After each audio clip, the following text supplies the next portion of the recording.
नमस्कार। ज्योतिष की दुनिया में आज हम एक बहुत ही कह सकते हैं डायनामिक और रिजल्ट ओरिएंटेड युति का विश्लेषण करने वाले हैं। इसका नाम है चंद्र मंगल युति। तो सोचिए क्या होता है जब चंद्रमा मंगल से मिलता है। सीधी सी बात है, भावना का मिलन होता है ऊर्जा से, संवेदनशीलता का गति से और हमारे मन का मोमेंटम से। है ना दिलचस्प?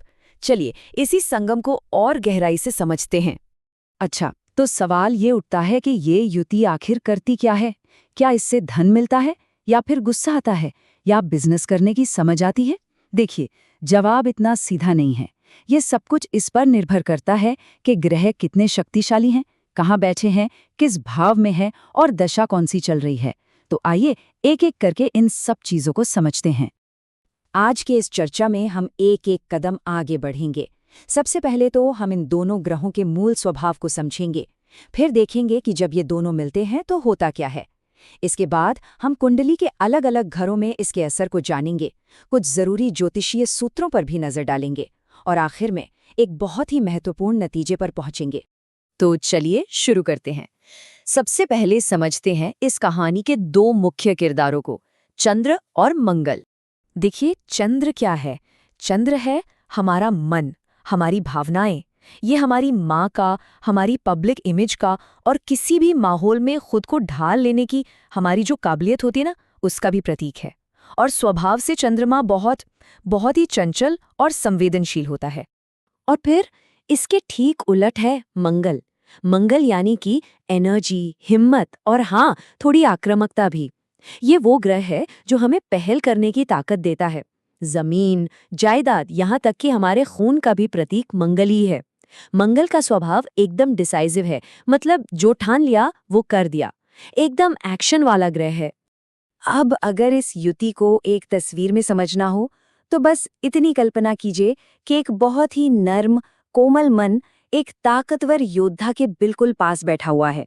बस यही है चंद्र मंगल युति का एहसास। ठीक है, तो अब जब हम दोनों ग्रहों को समझ गए हैं तो अब देखते हैं कि जब ये दो बिल्कुल अलग तरह की शक्तियां एक साथ आती हैं तो असल में होता क्या है। आपको पता है, ज्योतिष के जो पुराने ग्रंथ है ना, उनमें इस युति को अक्सर पैसे से, फाइनेंशियल सक्सेस से जोड़ा गया है। अब सवाल है, ऐसा क्यों? तो इसका जवाब छिपा है इनके स्वभाव में। देखिए, चंद्रमा है लिक्विडिटी, मतलब कैश, और मंगल है इनिशिएटिव, मतलब एक्शन या कह लें जमीन। तो ये एक तरह का मॉडर्न बिजनेस फॉर्मूला बन गया है ना, liquidity plus initiative equals enterprise. मतलब पैसा और उस पैसे को काम में लगाने की हिम्मत, यही तो एक सफल बिजनेस बनाता है। और शायद इसीलिए इस युति को लक्ष्मी योग जैसे धन देने वाले योगों के बराबर भी माना जाता है। लेकिन यहाँ एक बहुत जरूरी बात है, इस युति का दोहरा स्वभाव है। ये एक सिक्के के दो पहलुओं की तरह है। ये आपको इमोशनल ड्राइव देती है, फटाफट फैसले लेने की ताकत देती है और एक जबरदस्त एंटरप्रेन्योरियल स्पिरिट भी देती है। अगर कुंडली में सब कुछ बैलेंस्ड है तो ये कमाल के बिजनेस माइंडेड लोग बनाती है।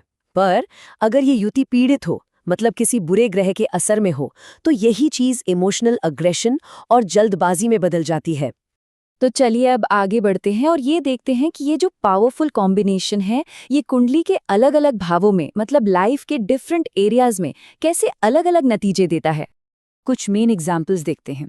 जैसे अगर ये युति पहले भाव में है, जो कि पर्सनैलिटी का घर है, तो इंसान बहुत एनर्जेटिक और एंटरप्राइजिंग होगा, लेकिन हाँ, गुस्से की दिक्कत भी हो सकती है।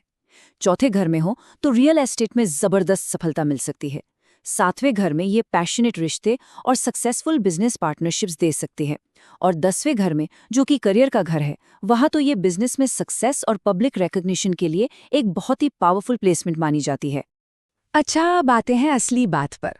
वो कौन सी चीजें हैं जिन्हें एक ज्योतिषी देखता है किसी भी एनालिसिस को और भी ज्यादा सटीक बनाने के लिए? इसे एक तरह की चेकलिस्ट समझ सकते हैं। तो कोई भी नतीजा निकालने से पहले कुछ बातों को देखना बहुत जरूरी है।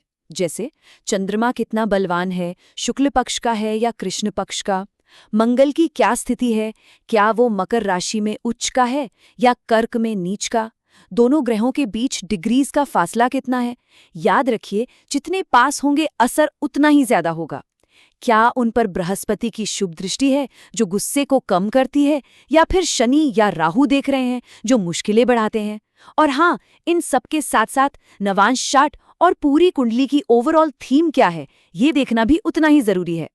और हाँ, एक सबसे सबसे जरूरी चीज है टाइमिंग। मतलब कुंडली में ये योग तो है, लेकिन इसका फल कब मिलेगा? तो देखिए, इसकी पूरी पोटेंशियल तब तक एक तरह से सोई रहती है जब तक चंद्रमा या मंगल की महादशा या अंतर्दशा नहीं आती। जैसे ही दशा एक्टिव होती है, इसके अच्छे बुरे सारे रिजल्ट सामने आने लगते हैं। तो अक्सर ये जो फाइनेंशियल करेज देने वाली एनर्जी है, ये किन लोगों में मिलती है? आमतौर पर ये बड़े बड़े businessman, traders, real estate developers और जो लोग अपना खुद का काम करते हैं, उनकी कुंडलियों में ये युति देखी जाती है। लेकिन हाँ, एक बात का ध्यान रखना जरूरी है कि अगर बृहस्पति का साथ न हो तो स्पेक्यूलेशन मतलब सट्टेबाजी में नुकसान भी हो सकता है। चलिए अब हम अपनी चर्चा के अंतिम पड़ाव पर हैं। देखते हैं कि ये सारी बातें मिलकर हमें इस युति के बारे में किस खास नतीजे पर पहुंचाती हैं। तो सार ये है कि ये युति एक बहुत तेज दिमाग और तुरंत एक्शन लेने की हिम्मत देती है। ये वो लोग हैं जो पहले महसूस करते हैं और फिर उस पर काम करते हैं। जब सब कुछ बैलेंस्ड हो तो यही लोग सफल एंटरप्रेन्योर और लीडर बनते हैं। लेकिन अगर ये युति बिगड़ जाए तो यही चीज इमोशनल इंस्टेबिलिटी और बर्नआउट का कारण बन जाती है। हाँ, अगर बृहस्पति का साथ मिल जाए तो यही लोग डायनामिक लीडर बनकर उभरते हैं। तो आखिर में चंद्र मंगल युति एक जबरदस्त ऊर्जा का स्रोत है। ये एक शक्ति है, लेकिन इस शक्ति का इस्तेमाल कैसे होता है ये बहुत सी बातों पर निर्भर करता है। और एक बात हमेशा याद रखनी चाहिए, ऊर्जा तो बस ऊर्जा है, वो न्यूट्रल होती है। हम उसे किस दिशा में लगाते हैं उसी से हमारा भाग्य तय होता है।